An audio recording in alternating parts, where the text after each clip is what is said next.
ഖാലിദ് ഹുസൈനി എന്ന Afghan American റൈറ്ററിൻ്റെ second best selling നോവലാണ് എ തൗസൻഡ് സ്പ്ലെൻഡിഡ് സൺസ്. 2007 ഈ ബുക്ക് പബ്ലിഷ് ചെയ്യുന്നത്. ഈ ബുക്കിൽ മെയിനായിട്ട് 2 ക്യാരക്ടേഴ്സിൻ്റെ ബേസ് ചെയ്തിട്ട് ഒരു സ്റ്റോറിയാണ്. 2 ക്യാരക്ടേഴ്സിനെ ബേസ് ചെയ്തിട്ട് അവരുടെ മാത്രം കഥയല്ല, അവരുടെ സാഹചര്യങ്ങളുടെയും ആ ഒരു കൺട്രിയുടെയും ഒക്കെ ഒരു കഥ ഇതിൽ വരുന്നുണ്ട്. അപ്പം ഇതിലെ 2 ക്യാരക്ടേഴ്സ് ആണ് മറിയം ആൻഡ് ലൈല. അവരുടെ ഒരു സ്റ്റോറി ലൈനിലൂടെയാണ് ഇത് മുന്നോട്ട് പോകുന്നത്, ഈ നോവൽ മുന്നോട്ട് പോകുന്നത്. 4 പാർട്സ് ആയിട്ടാണ് ഈ നോവൽ എഴുതിയിട്ടുള്ളത്. ഫസ്റ്റ് പാർട്ട് മറിയത്തിനെ കുറിച്ചാണ്.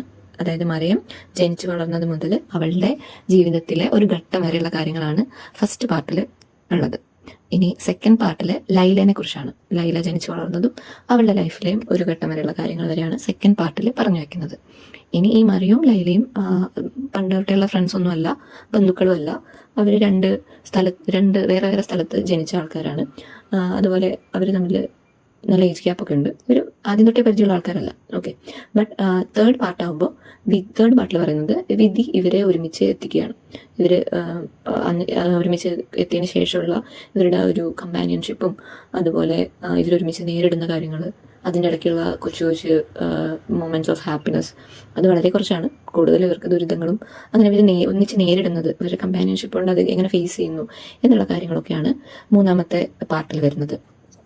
ഇനി ഫൈനലായിട്ടുള്ള ലാസ്റ്റ് 4th പാർട്ടിലുള്ളത് അവരുടെ ലൈഫ്, അവർ 2പേരുടെ ലൈഫ് എവിടെ എത്തി നിൽക്കുന്നു എന്നുള്ളതാണ് 4th പാർട്ടിൽ ഉള്ള പറയുന്ന കാര്യം. ഈ കഥ വായിക്കുന്നതിന് മുൻപ് നിങ്ങൾക്ക് ബേസിക്കായിട്ട് അറിയേണ്ടത് ഇതിൻ്റെ ഒരു കോണ്ടെക്സ്റ്റ് ആണ്. ഈ കഥ നടക്കുന്ന സാഹചര്യമാണ്. അപ്പം ഇവർ 2പേരും ജീവിക്കുന്നത് താലിബാൻ റൂൾ ഉള്ള സമയത്താണ്. ഓക്കെ, അപ്പം ഈ താലിബാൻ റൂൾ നമ്മൾ റീസെൻ്റ്ലി നമ്മൾ കേട്ടിട്ടുണ്ടാവും, വായിച്ചിട്ടുണ്ടാവും. താലിബാൻ റൂൾ എങ്ങനെയാണ് ആൾക്കാരെ, ഒരു സൊസൈറ്റീനെ എഫക്റ്റ് ചെയ്യുന്നത്, എസ്പെഷ്യലി വിമൻ എങ്ങനെയാണ് എഫക്റ്റ് ചെയ്യുന്നത്. ഏറ്റവും കൂടുതൽ ഒപ്രസ് ചെയ്യപ്പെടുന്നത് വിമനാണ്. അപ്പോൾ അന്ന് നിലനിന്നിരുന്ന താലിബാൻ റൂളിൽ ഈ ലൈലയുടെയും മറിയത്തിൻ്റെയും സമയത്ത് നിലനിന്നിരുന്ന താലിബാൻ റൂളിൽ കുറച്ച് നിയമങ്ങളുണ്ട്. അപ്പം എല്ലാ നിയമങ്ങളൊന്നും ഞാൻ പറയുന്നില്ല, ബട്ട് മെയിൻ ആയിട്ടുള്ള കുറച്ച് നിയമങ്ങളാണ്, അവർ ഫോളോ ചെയ്തിരിക്കേണ്ട കുറച്ച് നിയമങ്ങളെക്കുറിച്ച് ഞാൻ പറയാം. അതിൽ ഒരു നിയമം എന്ന് പറഞ്ഞാൽ സ്ത്രീകൾ വീട് വിട്ട് പുറത്തിറങ്ങരുത്. അപ്പോൾ വീട് വിട്ട് പുറത്തിറങ്ങുവാണെങ്കിൽ തന്നെ എന്തെങ്കിലും അത്യാവശ്യത്തിന് പുറത്തിറങ്ങുവാണെങ്കിൽ തന്നെ അവർക്കൊരു മെയിൽ കമ്പാനിയൻ വേണം കൂടെ. അങ്ങനെ കൂട്ടിന് ആണുങ്ങൾ ആരെങ്കിലും ഇല്ലാതെ പെണ്ണുങ്ങൾക്ക് വീട്ടിൽ നിന്ന് പുറത്തിറങ്ങാൻ പറ്റില്ല, അതും അത്യാവശ്യമാണെങ്കിൽ മാത്രം. വേറൊരു കാര്യം പറയുന്നത്, സ്ത്രീകൾക്ക് ഫേസ് പുറത്ത് കാണിക്കാൻ പാടില്ല. ഇൻ കേസ് ഫേസ് പുറത്ത് കാണിക്കാൻ പാടില്ല, ഇൻ കേസ് പുറത്തിറങ്ങുവാണെങ്കിലും അല്ലെങ്കിൽ ഫേസ് പുറത്ത് കാണിക്കരുത്. അതിനുവേണ്ടി അവർ ഒരു ഡ്രസ്സുണ്ട് അവർക്ക്, ബുർക്ക. അത് ഹെഡ് തൊട്ട് കാല് വരെ കവർ ചെയ്യുന്ന ഡ്രസ്സാണ്, അപ്പം അതിടണം. പിന്നെ ആണുങ്ങളോട് സംസാരിക്കാൻ പാടില്ല. അതായത് ഇപ്പം പെണ്ണുങ്ങളോട് എന്തെങ്കിലും ചോദിക്കുകയാണെങ്കിൽ അതിന് മറുപടി കൊടുക്കാം, അല്ലാതെ അവരോട് സംസാരിക്കരുത്, അവരെ ഐ കോണ്ടാക്ട് ചെയ്യരുത് ഒരു കാരണവശാലും. പിന്നെ വിമൻ എഡ്യൂക്കേഷൻ ഇല്ല, വിമൻ എഡ്യൂക്കേഷൻ നിരോധിച്ചു. അതുപോലെ വിമൻ വർക്ക് ചെയ്യാൻ പാടില്ല. ഇങ്ങനെയൊക്കെയാണ് കുറച്ച് റൂൾസ്. അപ്പം ഇങ്ങനെയൊക്കെ റൂൾസ് വരുമ്പോൾ വിമൻ എഡ്യൂക്കേഷൻ, വിമൻ വർക്കിംഗ് ഒക്കെ നിരോധിച്ച് കഴിയുമ്പോൾ ഓട്ടോമാറ്റിക്കലി അവരുടെ സോഷ്യൽ സ്റ്റാറ്റസ് ഒരുപാട് താഴേക്ക് പോകും.